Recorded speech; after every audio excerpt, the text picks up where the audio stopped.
Hello everyone, this is a demonstration of the powerful architecture of the Edbot tools. So this is Edbot running here. You can see I have zip and zop connected. I have Scratch working right now.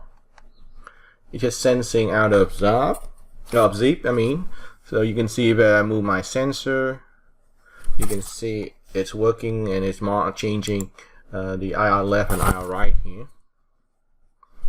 You will probably already notice these. I have a JavaScript here, and you can see that the sensor also changing there. So you can see that the JavaScript is working at the same time. So both of these applications right now is talking through the Edbot software tool, and therefore down to the robot themselves.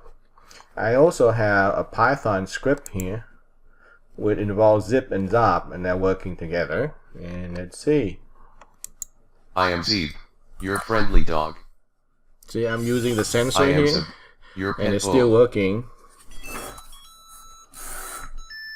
So essentially, I have 3 pieces of software, all connecting and working with the Edbot software.